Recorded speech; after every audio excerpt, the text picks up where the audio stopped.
이재명 민주당 대표 구속 여부가 내일 새벽쯤 결정될 것으로 보입니다. 민주당 새 원내대표엔 3선에 홍익표 의원이 선출됐습니다.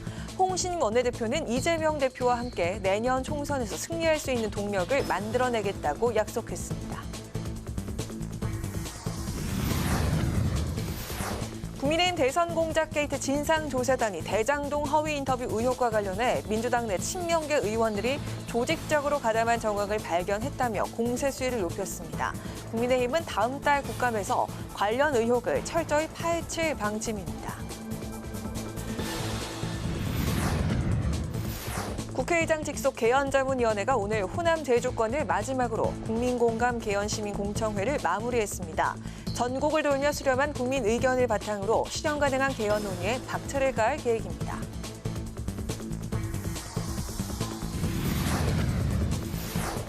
파워 인터뷰, 오늘은 지성호 국민의힘 의원과 함께 목숨을 걸고 북한을 탈출한 탈북민들의 안정적인 경제 활동을 돕기 위한 현실적인 방안은 무엇인지 살펴보고 구속영장 심사를 받고 있는 이재명 대표의 구속 여부와 정치권에 어떤 파장이 몰려올지 자세한 이야기 들어보겠습니다.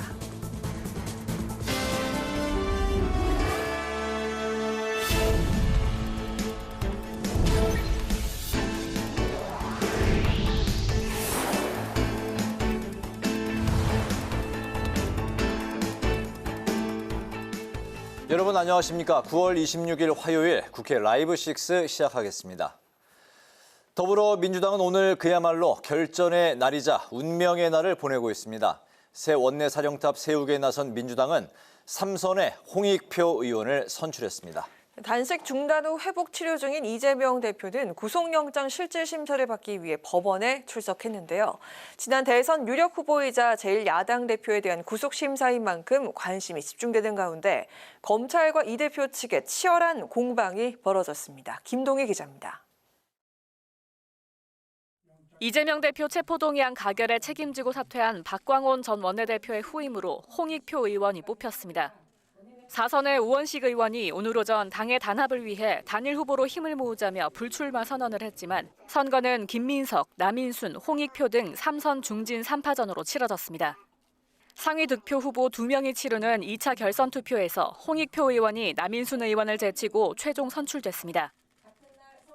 홍익표 당선인은 원팀 정신을 강조하며 이재명 대표와 함께 총선 승리를 이끌겠다고 각오를 밝혔습니다.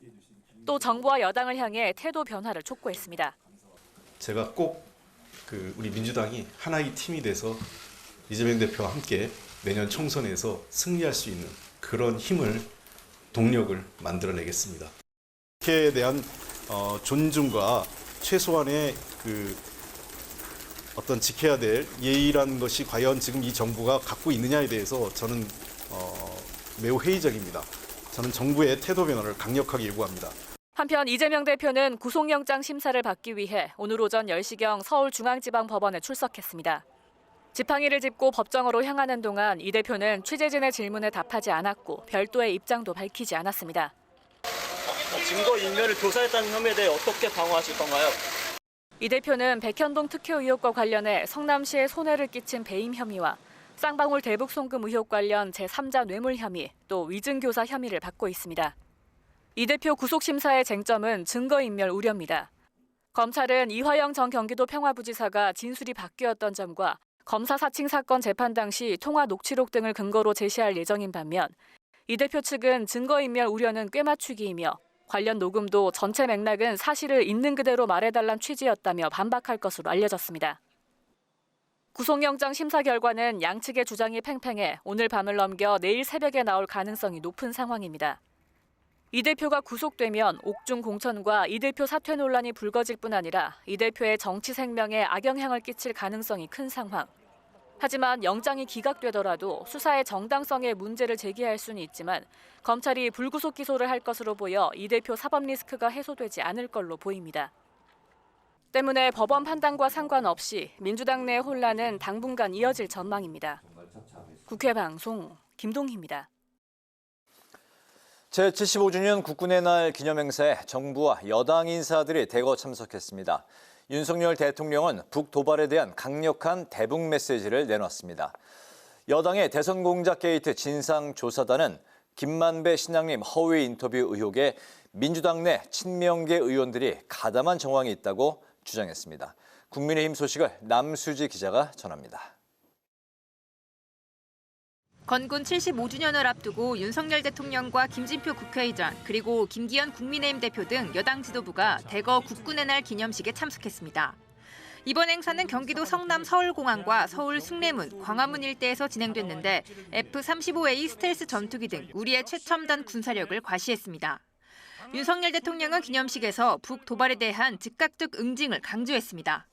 강한 군대만이 진정한 평화를 보장한다는 것을 잘 알고 있습니다. 북한이 핵을 사용할 경우 한미 동맹의 압도적 대응을 통해 북한 정권을 종식시킬 것입니다. 또 한미 군사 협력을 강화하겠다고 밝혔습니다. 워싱턴 선언에 기반한 북핵 대응 체제 구축과 양국 간 사이버 협력 등을 확대해 나가기로 했습니다. 한편 여당 대선 공작 게이트 진상조사단은 김만배 신앙님 가짜 인터뷰 의혹 관련 더불어민주당 내 친명계 의원들이 조직적으로 함께 가담한 정황을 발견했다고 주장했습니다.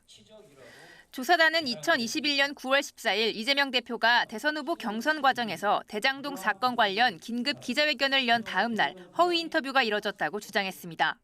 이 선거에 영향을 주려고 일부러 가짜 뉴스 만들어서 뿌리는 것 아닙니까?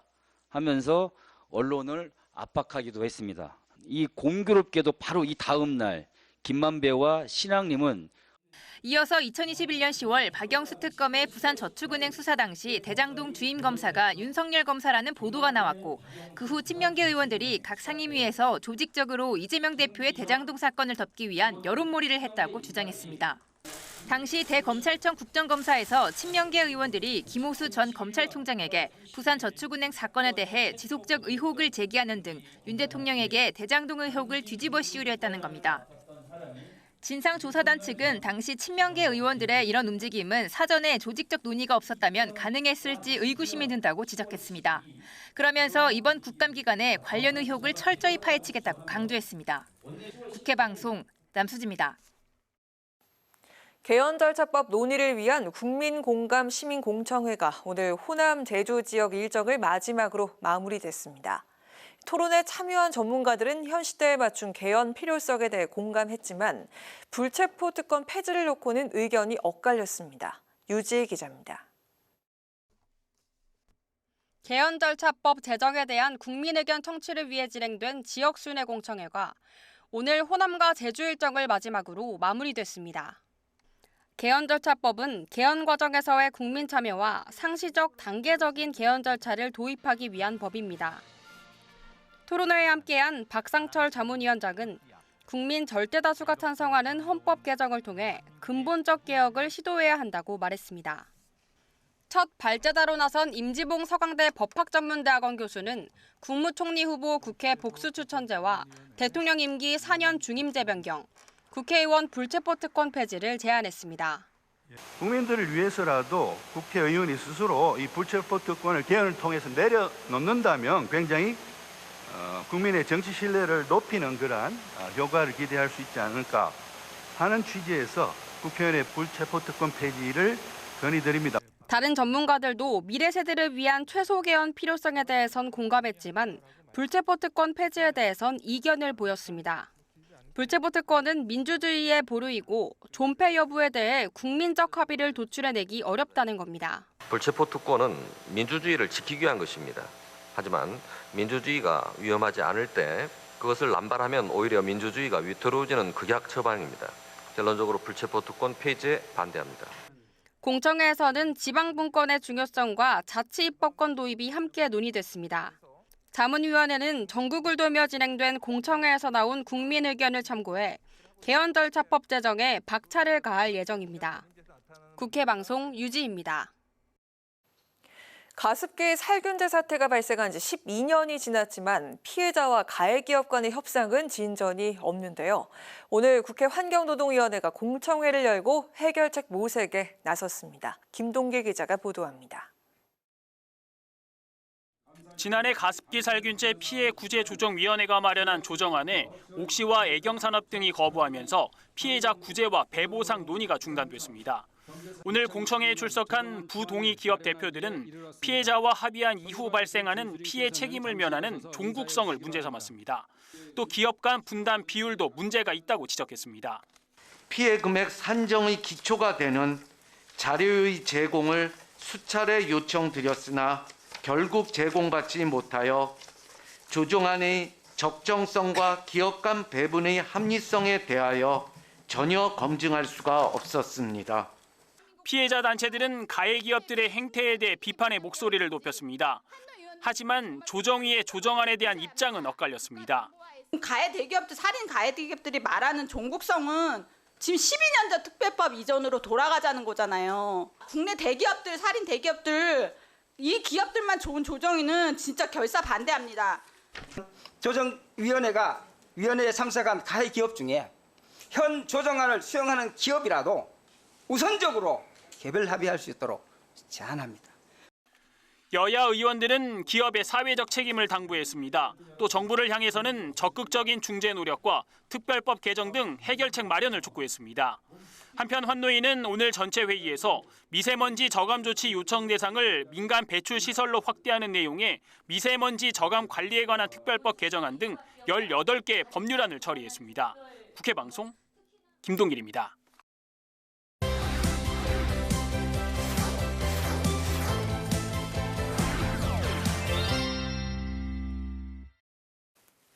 네, 오늘 이슈픽 서완한 객원 기자와 함께 오늘은 이재명 더불어민주당 대표의 구속영장 실질심사 출석 이슈부터 다뤄보도록 하겠습니다. 서 기자 어서 오십시오. 네, 안녕하십니까? 네, 국회 본회의 체포동의안 가결부터 오늘 구속영장 실질심사까지 민주당과 또 이재명 대표에게 오늘 그 운명의 날이 됐는데 오늘 오전 10시 이제 심사가 이제 시작이 되지 않았습니까? 법원의 구속영장 실질심사 어떻게 진행이 되는 건지 좀 브리핑 좀 해주실까요? 네, 오늘 이재명 대표가 이 10시 조금 전에 서울중앙지법에 출석을 했죠. 그리고 기자들의 질의에는 별다른 입장을 밝히지는 않았습니다. 네. 이 검찰은 사전에 이 영장실질심사를 하기 전에 이 영장 전담 재판부에게 이 관련된 서류를 보냅니다. 혐의가 무엇인지 또 이에 대한 증거를 어떤 걸 가지고 있는지 대략적으로 정리를 하는 겁니다. 그렇다면 판사는 이걸 보고 난 상태로 이 영장 실질심사를 열고요. 그러면 피의자도 출석을 한 상태로 이 구속영장이 필요한지를 놓고 검찰과 피의자 측이 각각 이 법원을 설득하는 그런 자리가 오늘 이 영장 실질심사입니다. 네. 검찰은 이 자리를 위해서 500페이지가 넘는 이 PPT를 준비를 해서 발표를 했고요. 이재명 대표 측 역시 이 판사 출신의 변호사들을 선임을 해서 부당한 수사이며 또 입증된 부분이 없다라는 부분으로 맞선 것으로 알려졌습니다. 사실 단순한 사건의 경우 통상적으로는 이 구속영장 실질심사는 20-30분이면 끝나기도 합니다. 하지만 이렇게 정치적인 사건이나 또 혐의가 다양할 경우엔 다툼의 여지가 많기 때문에 오래 걸리거든요. 네. 예전에 이 서훈 전 청와대 실장의 경우 이 영장 실질심사만 10시간이 넘게 걸리기도 했습니다. 이미 8시간이 넘게 이 영장 실질심사가 아직도 진행 중인데요. 때문에 저녁 8시쯤에 마무리된다고 가정을 해도 이 내일 새벽 1시나 2시를 넘어서 4, 5시에도 영장 결과가 나올 수 있을 것 같습니다. 네, 현재 그 이재명 대표에 대한 구속 여부를 이제 판가름 짓는 부분이 증거 인멸에 대한 가능성, 이 부분이다 이런 이제 분석이 많이 나오고 있네요. 그 지난주에 이제 서 기자가 나와서 이제 직접 사전 구속영장 청구서를 모두 살펴봤다 그렇게 이제 말씀을 하셨는데 검찰이 이제 그런 부분을 강조한 게 있었나요? 네, 일단 이 구속영장이 언제 발부되냐 이게 크게 3가지로 정리가 됩니다. 혐의가 중한데 이것이 입증이 됐느냐, 또 도주의 우려가 있냐, 증거인멸의 우려가 있냐 이렇게 3가지가 이 구속영장 발부의 근거입니다. 네. 그리고 이 중에서 이 대표는 제1야당의 대표이기 때문에 도주의 우려는 없다라고 보는 게 사실상 맞습니다. 네. 그렇다면 결국 2가지가 남습니다. 혐의가 중한데 입증이 됐느냐, 또 증거인멸의 시도의 가능성이 있느냐입니다. 그리고 검찰이 공세를 펼치는 부분은 바로 이 증거인멸의 가능성입니다. 이 대북 송금 의혹 관련해서 민주당 인사들이 이화영 전 경기도 평화부지사를 면회하면서 위에서 써달라고 한다며 이 자필 옥중서신을 요구한 정황을 재판부에게 강조를 검찰이 했습니다. 네. 또 이미 예전 사건이지만 KBS PD에 관련한 이 검사 사칭 사건 관련해서 이 말을 맞춰달라라고 요구한 것도 검찰이 혐의에 포함을 시켰지 않습니까? 이 부분도 이 증거 인멸 시도로 볼 여지가 있기 때문이다라는 게 이 법조계의 설명입니다. 이 한동훈 장관은 체포동의안을 설명하면서 관련해서 이미 20여 명이 넘는 사건 관계자가 구속이 됐고 그 정점은 이재명 대표다라고 강조를 했었죠. 이는 앞서 말씀드렸던 혐의가 중한데 구속의 필요성이 있다라고 얘기를 하는 셈입니다. 이 검사 출신인 유상범 수석 대변인은 이 화이트 칼라 범죄에서는 대부분의 범죄의 중대성이 인정되면 이 증거인멸의 우려가 있다라고 오늘 지적을 했고요. 윤재욱 국민의힘 원내대표 역시 더불어민주당 의원들이 기각 관련된 탄원서를 제출한 것에 대해서 이 민주당은 지금이라도 이성을 되찾고 이 사법부의 독립성을 침해하지 말고 사법방해도 중지하다라고 비판했습니다. 네, 오늘 그 민주당으로서는 이제 그 대표가 영장 실질 심사를 받기도 하면서 오후에는 또 새로운 원내대표 이제 선거가 있었는데 이번 그 새로운 원내대표가 이제 그 뽑혔습니다. 삼선의 홍익표 의원인데 이번 당선의 의미 어떻게 좀 살펴볼 수 있을까요? 네, 우원식 의원이 사퇴를 하면서 이 김민석, 홍익표 또 남인순 의원 이렇게 3파전으로 치러진 경선이었습니다. 사실 이 남은 3명의 후보들도 이 당내 혼란을 고려해서 이 경선이 아니라 추대 방식으로 후보 단일화를 논의를 했지만 불발이 됐죠. 네. 이 남인순 후보와 결선 투표 끝에 새로운 원내대표에 당선이 됐는데 이 사실 세 후보 모두 이 체포동의안 가결 사태를 규탄하면서 이재명 대표 중심의 단일 대우 강화를 출마의 변으로 밝혔었기 때문에 누가 되더라도 이 대표 체제에 힘이 실릴 것이다 이런 전망이 나왔었습니다. 또 이번 선거로 이 당내 의사결정기구인 최고위 구성 역시 친문계로 분류되는 고민정 최고위원을 제외하고는 모두 친명계로 구성이 되게 됩니다. 특히 이번에 당선된 홍익표 원내대표는 다른 때와 달리 이 대표가 부재할 경우를 대비한 역할도 해야 합니다. 만에 하나 오늘 영장이 발부되기라도 한다면 원내대표뿐만 아니라 대표 역할도 대행으로 일부 맡게 될 가능성이 있습니다. 때문에 이 친명 중심 강화로 계속 갈 경우에는 비명계의 탈당이 다시 자연스럽게 거론될 우려도 나오고 있습니다. 때문에 그 어느 때보다 이 홍익표 원내대표의 리더십이 중요하다는 전망이 나오는데요. 이 김기현 국민의힘 대표는 이번 이 홍익표 의원의 당선에 대해서 이 내용을 수습하고 또 정상적인 정당의 역할을 하게 되길 바란다라는 메시지를 냈습니다. 그렇군요. 민주당은 오늘 그 중진들이 모여서 체포동의안 가결표를 던진 의원들을 색출하는 것에 대해서 이제 반대 의사를 이제 표명을 했는데 민주당이 오늘 그 새 원내대표를 이제 선출을 했고 또 새 원내대표를 중심으로 그 분위기를 좀 그 쇄신할 수 있을까요? 어떻게 보세요? 네, 오늘 오전이었죠. 이 더불어민주당의 중진 의원들이 급히 모였습니다. 안민석 의원을 포함해서 이 김상희, 또 노웅래, 안규배, 김영주 의원 등이 모였는데 이 자리에 참석하지 못한 중진 의원들도 전화로 의견을 모았다고 합니다. 네. 이들은 당내 일부 의원들이 가결표를 던진 것에 대해서 해당 행위로 볼 수 없다라는 입장을 정리했고요. 또 탄원서를 제출하지 않은 6명의 의원을 색출하는 것에 대해서도 사실상 반대의 뜻을 내비쳤습니다. 비명계인 이상민 의원은 이 체포동의안 가결파에 대한 징계 가능성이 거론되는 것을 놓고 이 더불어민주당이 공산당이냐 그런 언동 자체가 해당 행위다라고 반발을 하기도 했죠. 이 강민국 국민의힘 수석 대변인은 이 지지층에 기댄 억지 구속영장 기각 탄원서를 끌어모으더니 탄원서를 제출하지 않은 의원들을 향해 배신자 색출에 나섰다고 공세를 펼치기도 했습니다.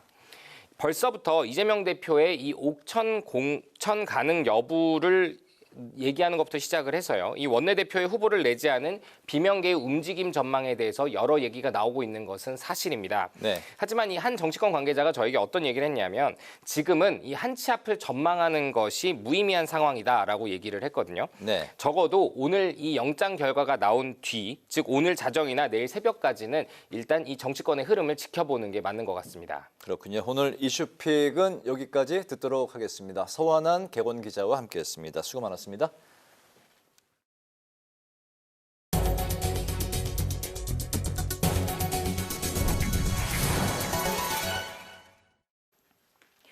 국민의힘 강서구청장 보궐선거대책위원회가 위촉식을 갖고 사실상 선거 전에 공식 돌입했습니다.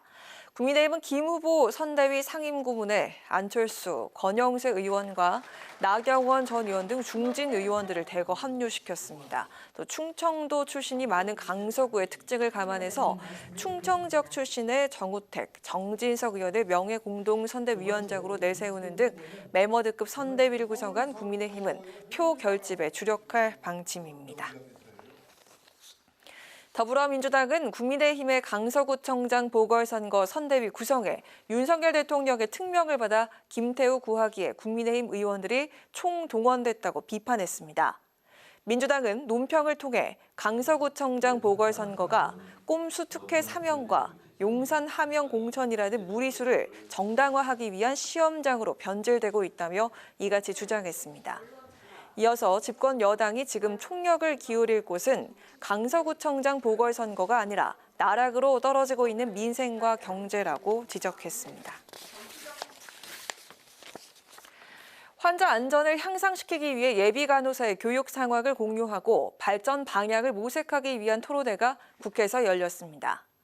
최연수 국민의힘 의원은 간호사는 환자 곁에서 가장 오랜 시간 의료 서비스를 제공하는 핵심 인력이기 때문에 환자 안전에 역량을 갖출 수 있도록 다양한 국가적 지원이 뒷받침돼야 한다고 말했습니다.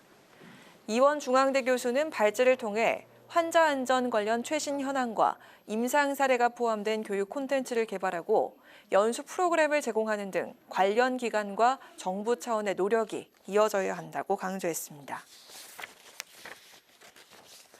주식시장 공매도 제도의 문제점을 살펴보고 개선 방안을 찾기 위한 토론회가 열렸습니다. 강훈식 민주당 의원은 최근 공매도가 주가 하락을 유도하고 시장 질서를 교란하고 있다며 주식시장의 투명성과 안전성을 보장하기 위한 조치가 필요하다고 말했습니다.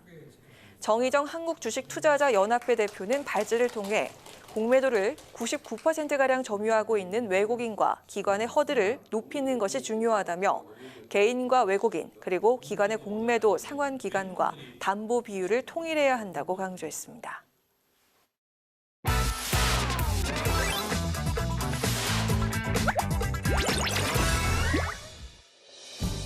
9월 26일 강아랑이 전해주는 정치권의 뜨거운 말말말 강아랑의 정치랑입니다. 오늘 첫 번째 주제 탄원서 기각 사유입니다. 이재명 대표가 오늘 영장 실질심사를 받는 가운데 구속영장 기각을 호소하는 탄원서에 90만여 명이 참여한 것으로 알려졌습니다. 지도부에서 의원 전원의 탄원서 제출을 요구했지만 민주당 국회의원 168명 중 161명이 참여해 일부 의원은 탄원서를 내지 않았는데요. 그중 대표적인 비명계 인사로 꼽히는 이상민 의원이 공개적으로 탄원서 서명에 불참했다는 입장을 밝혔습니다. 168명 중에서 161명이 탄원서 썼다고 하는데 의원님 쓰셨습니까? 안 썼습니다. 재판의 공정이나 독립을 담보 보장해주기 위해서라도 사회 특히 정당 정치 세력들이 좀 더 자중하고 자제해야 된다라는 생각을 갖고 있습니다. 색출이라든가 또는 국회법상 비밀 무기명 투표로 되어 있는 걸 너는 무슨 가결했냐 부결했냐 이렇게 압박을 하고 요구하고 하는 물상식한 행태가 있는 건 더불어민주당이 공산당입니까? 이재명 대표 체포동의안 가결과 관련 배신자 색출 갈등이 계속되고 있는 상황에서 김민석 정책위 의장도 체포동의안 가결 투표 의원들을 향해서 투표 사실을 공개적으로 밝히라고 압박했습니다. 이번 가결, 부결 각각에 대한 각자의 정치적 입장, 본인의 소신과 판단의 문제이기도 하고 국민적 평가의 문제이기도 하기 때문에 가급적 밝히고 상호 비판을 하는 것이 옳다고 보고요. 이 가운데 오늘 안민석 의원을 비롯한 일부 민주당 중진 의원들이 가결표를 던진 것에 대해 해당 행위라고 볼 수 없다고 밝히면서 적대적인 내부 분열을 끝내자는 뜻을 전했습니다. 자정 넘어 새벽 한두 시께 이 대표의 구속 여부가 판가름 날 것으로 관측되는 가운데 90만여 명이 동참한 탄원서가 과연 효력을 발휘할지도 관심이 보이는데요. 국민의힘은 영장이 발부될 것으로 전망하는 분위기가 지배적이었습니다. 영향을 거의 안 주죠. 탄원서 많이 내는 피고인들을 다 석방하나요? 예를 들어서 이재명 대표가 오늘 영장 청구 사실을 일부 시인을 한다면 오히려 많은 양의 탄원서보다는 영장 기각에 도움이 되는 상황이 될 수도 있다고. 아무도 모르는 것이긴 한데 예. 과거에 이제 검찰에 있었을 때 구속영장 청구하면은 거의 한 90% 이상씩 이렇게 발부가 됐었습니다. 제가 보기에는 구속영장 발부될 가능성이 매우 높다고 봅니다. 이 대표에 대한 법원의 이번 판단은 추석 여론은 물론 이후 국감 및 예산을 비롯해 내년 총선 전국에까지 큰 파장을 일으킬 것으로 보입니다.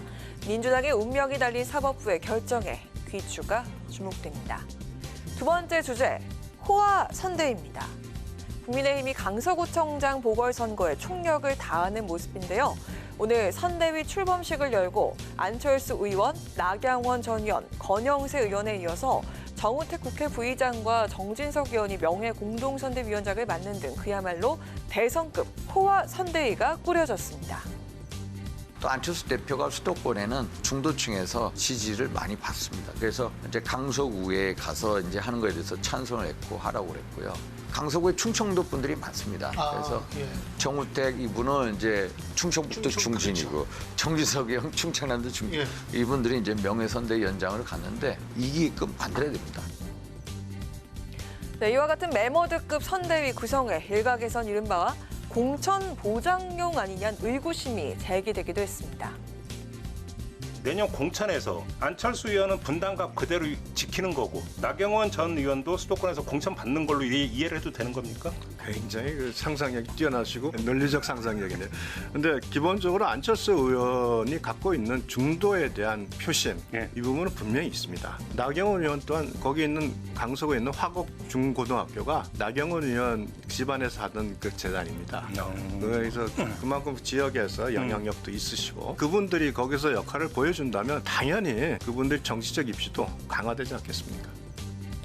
반면 민주당은 안철수 의원의 선대위 합류에 안 의원을 총알바지로 내모는 것이라면서 공격했습니다. 강서구청장 민주당 주자로 나서는 진교훈 후보는 어떤 심경일까요? 운동장에서 반칙으로 퇴장을 당하기 직전에 선수들이 막 크게 오히려 큰 제스처와 목소리로 항의하지 않습니까? 그것이 연상이 됐고 그런데 관중석에서 보면 그게 다 잘 보입니다. 어쨌든 저는 모래성이고 허장성세다. 다음 달 11일 치러질 서울 강서구청장 보궐선거. 국민의힘은 소속 의원 108명 전원에게 사실상 동원령을 내렸고요.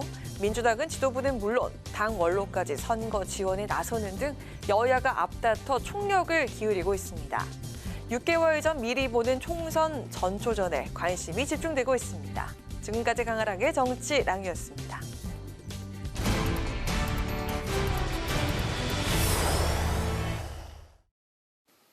네, 현재 이재명 민주당 대표의 영장 심사가 한창 진행 중입니다. 오늘 자정이 넘어서야 결과가 나올 것으로 예측되고 있는데요. 결과에 따라서 민주당을 비롯한 정치권에 적지 않은 파장이 생길 것으로 보입니다. 오늘은 한민수 민주당 대변인과 전화 연결해서 관련한 이야기들을 들어보도록 하겠습니다.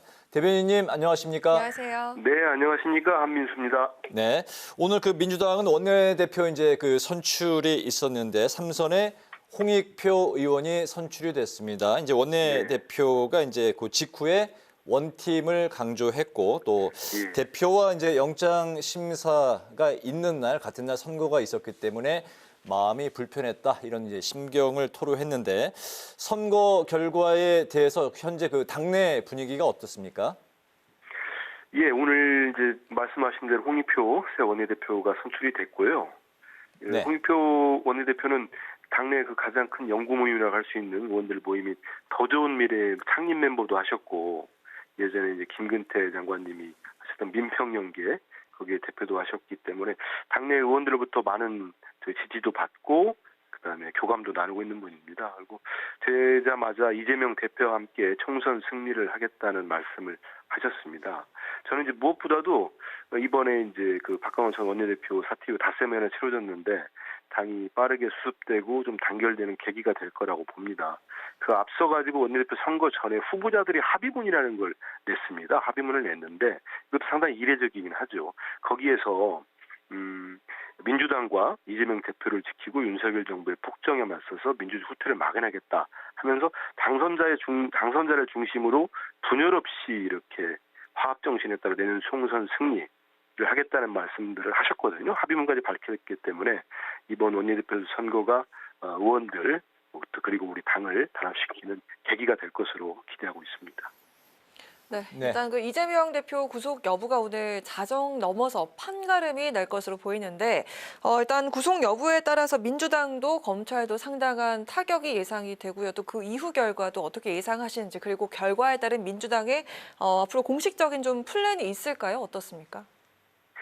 일단 그 판사가 그 양심과 법의 원칙에 따라서 하기 때문에 사실 이걸 예측한다는 건 쉽지는 않습니다. 네. 그리고 함부로 뭐 국민의힘 최고위원 한 분은 99% 이게 구속영장이 발부될 거라고 얘기하던데 그런 예측이 좀 과도한 거죠. 근데 저는 기대를 하고 염원을 하고 있습니다. 구속영장 기각될 것을 기대를 하고 있는데 당장 일단 저희들이 아시다시피 영장이 발부되는 요건들이라는 게 있지 않습니까? 주거불명도 있고 도주우려, 증거인멸, 범죄 혐의 등이 있는데 저희들이 볼 때는 어느 것 하나 제대로 해당되지 않는다고 봅니다. 제1야당 대표가 주거가 불명하겠습니까? 24일째 단식하신 분이 어디를 당원들과 국민들을 놓고 도망을 가겠습니까? 증거인멸은 지금 검찰이 많은 내용들을 언론을 통해서 흘리고 있는데 글쎄요. 지금까지 이재명 대표와 주변이 받은 압수수색이 376번입니다. 그리고 지난번 한동훈 장관 얘기처럼 관련자들이 모두 구속이 됐다고 하는데 그게 대표가 그 영장이 기각된다고 해서 증거인멸이 가능한 상황이겠습니까? 범죄 혐의에 대해서는 제가 더 자세히는 말씀을 안 드리겠습니다만 지금 여러 가지를 보면은 범죄 혐의 자체라 검찰이 2년 동안 수사한 내용 그렇게 탈탈 털었지만 어느 것 하나 물증 정확한 내놓지 못하고 있다. 유일하다는 게 뒤바꾼 진술, 관련자들의 진술밖에 없다 이렇게 보고 있습니다. 네.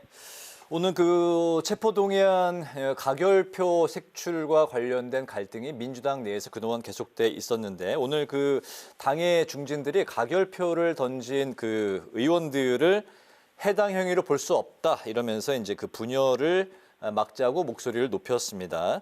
오늘 원내대표도 이제 선출이 새롭게 됐는데 당의 갈등 봉합에 대해서 어떻게 전망을 하실까요? 저는 중진 의원님들께서 그런 입장을 충분히 낼 수 있다고 보고요. 그다음에 새 원내대표도 당이 단합되는 방법, 이재명 대표와 함께 총선 승리하는 방법을 찾겠다는 말씀 전 지당하다고 봅니다. 다만 이번에 이제 지난 20일에 있었던 체포동의안 가결 문제 과정에 있어서는 일각에서 지지자들이나 외부에 계신 분들이 색출 얘기를 하지만 지금 당에서 공식적으로 그런 말씀을 하지 않고 해당 행위라는 표현을 썼죠. 최고위 입장문에서. 근데 그 과정을 좀 살펴볼 필요는 있습니다. 저희들이 지난 16일 날 대표께서 국회에서 단식을 할 때 대단히 오랫동안 긴 마라톤 비상의원총회를 가졌습니다. 그러면서 전 의원들이 결의문을 발표합니다. 그 결의문의 사망이 현재의 검찰의 수사는 부당하다. 따라서 이 수사는 야당 탄압과 정적 제거, 전 정권 죽이기 수사이기 때문에 우리가 모두 맞서 싸우겠다고 결의를 합니다. 그리고 최고위원회의의 여러 차례의 회의 결과 당무위 회의를 거치고 전국 각지에서 모인 수백 명의 중앙위원들이 결의대회까지 갔습니다. 그러면서 이거는 부당한 영장 청구고 혐의가 입증이 안 됐기 때문에 부결로 총의를 모아갑니다. 그래서 21일 날 가결 체포동의안 표결에 들어가기 직전에 마지막 의원총회에서 박강원 전 원내대표께서 부결 총의에 대한 간곡한 호소를 합니다. 이런 과정들이 있었기 때문에 그리고 다른 분들 가결 가능성이 있는 분들이 당론으로 채택하는 거에 대해서 약간 난색을 표한다든지 그런 기류들이 있었습니다. 그래서 원내대표가 총의를 모아달라고 했고 모두가 다 동의를 한 겁니다. 만약에 가결을 하겠다는 의사가 있으면 개개인이 헌법기관이듯이 이런 당내의 여러 가지 논의기구, 협의기구가 있을 때 본인 의사를 밝히면 됩니다. 하지만 그런 것들 절차가 다 생략이 됐었거든요. 그분들은 그걸 밝히지 않았습니다. 그거 대신 당 지도부와 여러 차례 물밑 논의를 하는 과정들에서도 본인들의 의사를 정확히 밝히지 않거나 아니면 다른 말씀을 하고 실제 표결에서는 다른 모습을 보인 거죠. 이럴 때 우리 민주당원이 현재 지금 이 가결 이후에 한 4만 명 가까이가 또 입당을 해서 지금 제가 볼 때는 250만 명 가까이 될 겁니다. 그럼 당원들이 볼 때 이런 부분들이 해당 행위로 보지 않겠나 이런 생각이 들고 그런 인식 하에서 최고위에서 해당 행위라는 규정을 한 건데요. 그런 차원에서 여러 가지 논의가 진행되지 않을까 이런 생각을 해봅니다. 네. 네, 오늘 말씀은 여기까지 듣겠습니다. 고맙습니다. 예, 감사합니다. 네, 지금까지 한민수 민주당 대변인과 이야기 나눠봤습니다.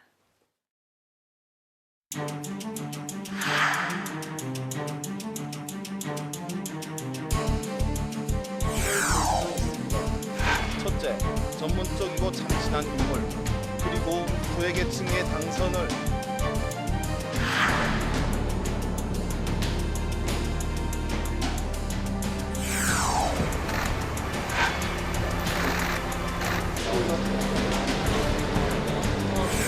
판사가 이건 다 아주 중요하게 판단해서 증거인멸의 우려성이 충분히 염려가 인정된다고 해서 아마 구속영장을 발부할 가능성이 높다. 법원에서 결정할 문제인데요. 기본적으로는 불구속 수사의 원칙도 있고 또 지금 제1야당 대표가 도주할 우려가 있는 것도 아니고 진술 번복 요청했다고 하는데 알고 계셨나요?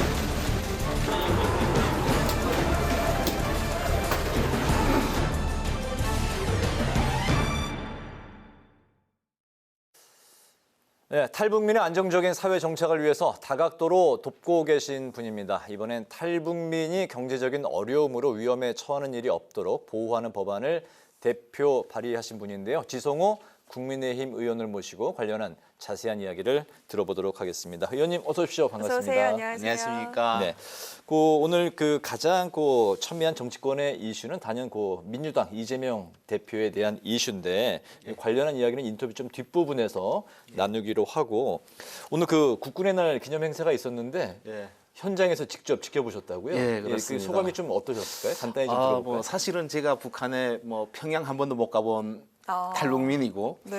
또 북한에서 꽃제비라고 하는 어려운 삶을 살았던 사람입니다. 함경북도에 계셨죠? 함경북도 회령시라는 곳에서 네. 당방촌에서 살았습니다. 그런데 제가 대한민국 국민이 됨으로 인해 가지고 또 대한민국 국회의원이 됨으로 인해 가지고 오늘 이제 윤석열 대통령님을 모시고 행사에 참석하게 되었습니다. 네. 근데 참 눈물이 났고요. 정말 감격스러웠고 또 정말 우리 빨리 북한 주민들도 자유를 누린 날이 와야 되겠다는 생각을 했습니다. 그런 오늘 비 오는 날에 국군의 날 이제 기념식 행사를 보면서 그런 소회가 또 있으셨군요. 알겠습니다. 탈북민에게 의원님이 압류 방지 전용 통장을 개설해주는 북한 이탈 주민의 보호 및 정착 지원에 관한 법률 개정안을 이제 대표 발의하셨는데요. 실제 의원님께서는 탈북민이시고 북한 인권 운동가로 이제 활동을 하셨기 때문에 누구보다 이제 북한 주민 또 탈북민의 사정을 환하게 이제 잘 알고 계신데 이 법안을 이제 발의하신 계기 어떤 계기로 하셨는지 또 법안 소개도 같이 좀 설명 부탁드릴까요? 예, 저는 2006년도에 북한에서 탈북해가지고 목발을 짚고 자유를 찾아 대한민국에 넘어왔습니다. 이제 무려 1만 킬로의 그 과정을 이제 겪었고요. 또 대한민국에 정착해서 국회의원 하기 전에는 북한 인권 활동가로 또 중국에 있는 탈북자들을 구출하는 자유를 찾아주는 그런 일을 이제 했었습니다. 또 정말 그런 일들을 이제 했기 때문에 탈북민들에 대해서는 그 누구보다 진심이고 더 잘 알고 그리고 법률 개정에 더 적극적입니다. 근데 이제 보면 우리 사회에 보면 사회적 약자분들이 계십니다. 그분들 중에는 장애인분들도 계시고 차상위 계층이라든가 노약자분들 계십니다.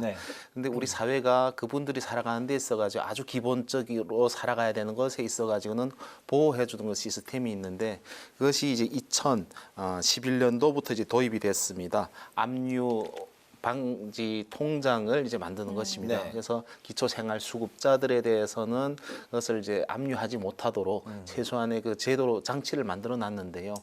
사실은 여러 군들 이제 차상위 계층들에는 돼 있습니다만 탈북민들에게는 이제 이런 법이 없었습니다. 그러다 보면 정말 대한민국 땅에 와서 정착해 사는 것이 굉장히 어렵거든요. 아무것도 모르는 상황에서 근데 이제 제도적 법률적 모르는 것들도 많은데다가 이제 어디 가서 또 이야기 하소연도 제대로 못 하고 그러면 정착에 실패하는 사례들이 발생합니다. 그래서 이 부분을 탈북민들도 압류 방지 통장을 갖도록 그렇게 하는 이제 법안을 이제 발의했습니다. 그렇군요.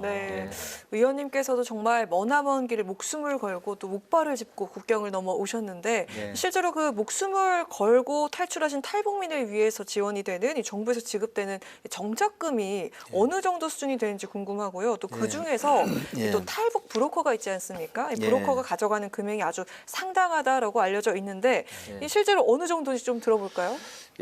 북한을 탈출해서 대한민국까지 오는 데는 상당한 돈이 드는데 정말 우리 몇 천만 원이 들 수도 있습니다. 몇 천만 원. 그리고 중국에 이제 살고 있는 탈북민을 한 20만에서 25만 명으로 추정하고 있습니다. 이제 중국에서 불법으로 이제 체류하고 있는 분들, 그분들이 대한민국 오는 데 있어가지고 한 300만 원, 400만 원이 코로나 이전에 들었습니다. 그런데 그 코로나를 겪고 난 이후에 뭐 중국의 여러 뭐 정책들로 인해 가지고 탈북민들이 뭐 800만 원에서 뭐 1,800만 원까지 뭐 다양하게 이제 그 금액을 이제 지불하고 이제 넘어와야 되는데요. 네.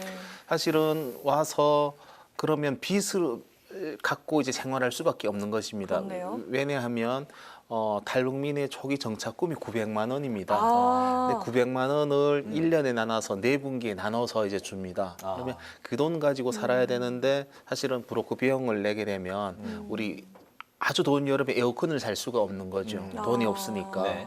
또 뭐 아주 뭐 정말 추운 겨울에도 뭐 정말 뭐 추운 상황으로 나야 될 수도 난방을 있고, 할 수가 없고요. 예, 그리고 어려움들이 이제 분명히 이제 존재하고 있었습니다. 또 브로커 비용이 올라가고, 그래서 사실은 이제 뭐 탈북민 그 정착금에는 초기 정착금뿐만 아니라 뭐 가산금 제도들이 있어요. 그래서 뭐 장애인이라든가 뭐 또 아니면 이제 장기 치료 받아야 되는 분들이라든가 뭐 이제 제3국 출생 자녀에게는 이제 뭐 가산금이 좀 지원되는 것이 있고, 또 장려금 명목으로도 뭐 사실은 취업 장려금이라든가 뭐 이런 것들이 있는데, 사실은 초기 정착을 해서 그곳까지 가는 것이 좀 어렵고 그리 하다 보니까 탈북민들이 어려움을 겪는 사례들이 이제 분명히 존재하고 있고, 또 이런 상황에서 우리가 정말 제도적으로도 정착금도 좀 현실에 맞게끔 좀 더 올려야 되는 것이 아닌가 이런 네. 생각을 저는 하고 있습니다. 그렇군요. 그래서 그 4분기 동안에 다 합친 게 이제 초기에 이제 900만 원입니다. 200만 원 조금 넘게 받는 거예요? 예, 처음에 나올 때 500만 원을 이제 통장에 받고. 넣어줍니다. 네. 통장이 개설되고 나와서 신분증을 이제 받을 수가 있고, 그러면 이제 나머지 400만 원을 분기마다 이제 넣어주는데 그것이 뭐 한 분기 한 33만 원 정도씩 되는 겁니다. 그 돈 가지고는 네. 정말 좋은 옷도 한 벌 좀 사 입고 어디 여행이라도 국내라도 한번 가봐야 되는데 그렇지 못한 현실에 처해 있는 것이죠. 그렇군요. 그러면 이제 실질적으로 좀 그 잘 정착하기가 뭐 쉽지는 않다고 이제 생각이 좀 드는데, 그럼 정착금을 좀 그 어느 정도로 좀 늘리면 좋겠다라는 생각이 들었을 것 같기도 하고, 어떤 그 제도적이라든가 이분들이 잘 정착하기 위해서 어떤 점들이 좀 개선이 되면 좋겠다 생각이 많이 드셨을 것 같습니다. 뭐 저는 머릿속에 다 있습니다. 그래서 사실은 우리 그 윤석열 대통령 국정과제에도 지금 올렸습니다. 네. 국정과제 이제 반영을 이제 시켰는데 120대 국정과제 95번으로 이제 탈북민 정착에 관한 것이 지금 이제 명시됐습니다. 그래서 정착 초기 집중 지원 체계를 마련하는 것, 네. 이것에 있어서는 뭐 취업이라든가 창업이라든가 영농 교육이라든가 뭐 이런 강화하는 프로그램도 있겠고요. 또 위기 가정들이 많습니다. 왜냐하면 이제 혼자서 중국에서 태어난 애를 안고 넘어와서 사는 탈북민들이 많다 보니까 네. 여성은 탈북 여성대로 언어도 잘 뭐 우리 대한민국 언어가 이제 쉽지 않으니까 정착하고, 아이는 아이대로 중국 언어를 이제 대한민국 언어로 바꿔가는 과정에 뭐 이런 어려움이 있고, 또 그래서 그런 지원들이 좀 더 체계화돼야 되는 그 부분도 이제 들어가게 됐고요. 그리고 가장 큰 문제가 뭐냐 했을 때 외상 후 스트레스 장애입니다.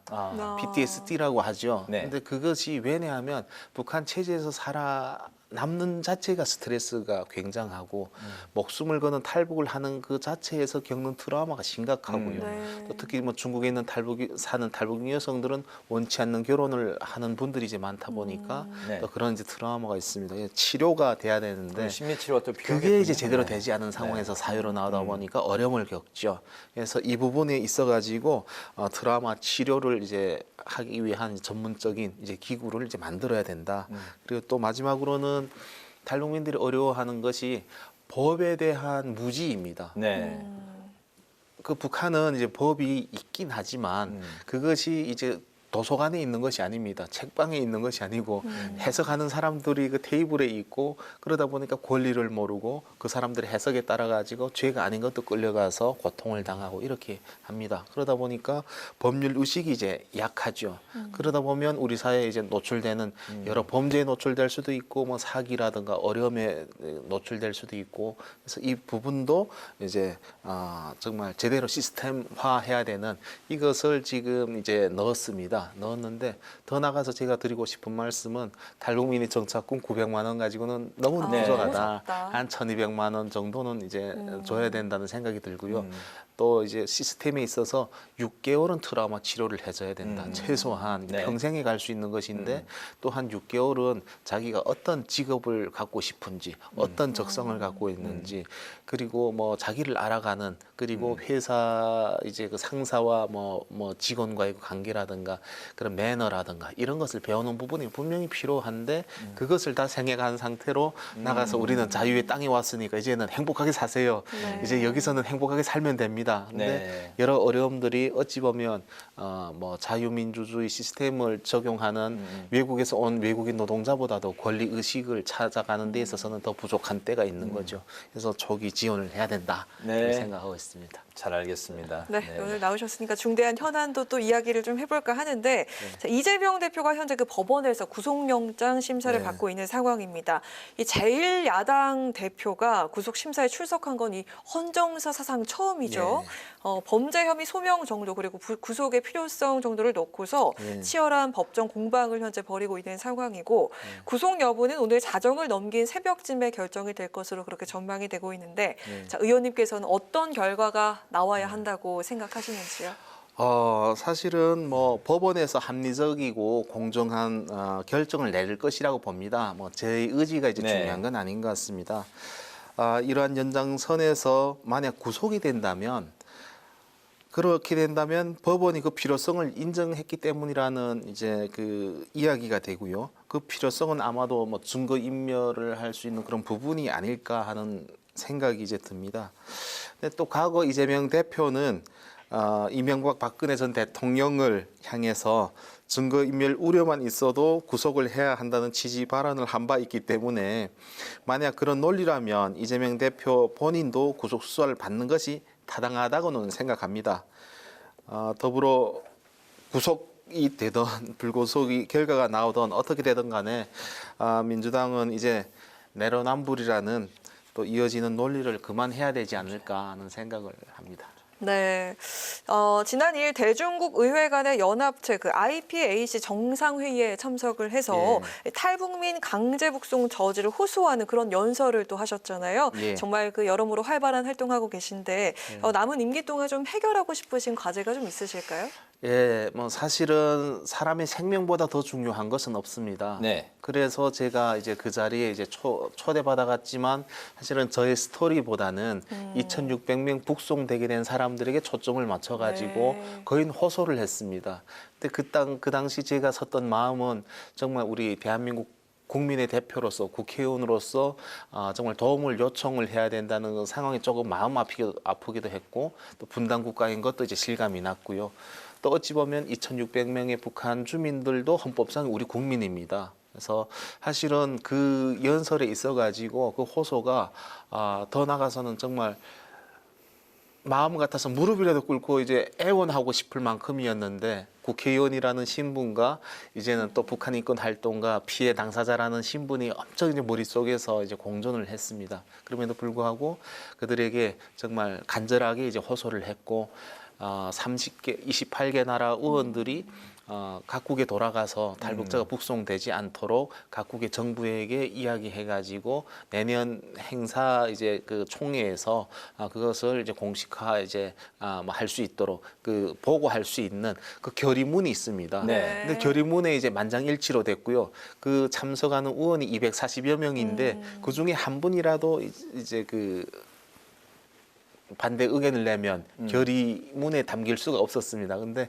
그만큼이나 이제 제 진심이 있었던 것 같아요. 그래서 반드시 이 문제가 이제 해결이 돼서 이제 자유를 찾고 싶은 사람들이 자유를 사는 세상을 이제 만들어야 된다고 생각하고요. 더 뭐 앞으로 좀 더 하고 싶은 일이 있다면 정말 북한 인권 박물관이 대한민국에 이제 건립돼야 된다고 생각합니다. 그래서 국제사회 책임인 일원으로서 북한 체제가 또 그 속에서 살아가는 사람들의 그 삶을 우리가 좀 현실적으로 보고 그래서 문제점은 문제점대로 그리고 우리가 알아야 될 부분은 알아야 되는 부분대로 더 나아가서 우리가 준비해야 되는 부분은 준비해야 되는 부분으로 이제 통일 전략도 세우고 북한 주민들을 품을 수 있는 통일을 넘어서 통합을 꿈꿀 수 있는 그런 이제 현실적인 그 공간이 이제 필요하다고 생각합니다. 태영호 의원하고 친하신가요? 국회 이제 통일위원회에서는 같은 상임위에 이제 있어서 네. 옆에 앉아 있었고요. 네. 지금은 저는 이제 환경노동위원회에 있습니다. 그래서 네. 의원총회라든가 이런 때 가면 이제 뵙고 그렇게 합니다. 탈북민 출신은 국회의원이 이제 두 분, 네. 국민의힘에 계신데 두 분이 이렇게 이제 뭐 좀 이렇게 같이 뭐 여러 가지 성과도 내시고 해서 네. 그 앞으로 이제 그 탈북민들이 우리 사회에 더 잘 정착하고 잘 생활할 수 있도록 좀 힘을 합치고 지혜를 모으면 좋겠다는 생각이 드네요. 그런 말씀도 가끔 나누십니까? 네, 그런 말씀도 나누고요. 지금 우리 윤지옥 원내대표님께서 이번에 그 탈북민 2,600명을 북송하지 말 것에 대한 그 말씀이 있었습니다. 이제 그 교섭단체 대표 연설에서 말씀을 하셨고요. 네. 오늘은 이제 그 북송을 반대하는 이제 결의안을 제가 결의했는데 그것이 있어가지고 뭐 태영호 의원님을 비롯한 많은 의원님들이 함께 동참해주시고 함께 이제 전선을 만들어가고 있습니다. 알겠습니다. 오늘 국회 라이브 식스 이제 파워 인터뷰 좀 마칠 시간이 됐네요. 지금까지 지성호 국민의힘 의원과 함께 탈북민의 안정적인 경제 활동을 돕기 위한 방안과 이재명 대표 구속 여부에 따라서 정치권에 또 어떤 파장이 생길지 오늘 또 어떤 결과가 나올지 전망까지 같이 좀 자세히 나눠봤습니다. 오늘 말씀 잘 들었습니다. 네, 고맙습니다. 고맙습니다. 의원님. 네, 오늘 국회 라이브 식스는 여기까지입니다. 시청해주신 여러분 고맙습니다.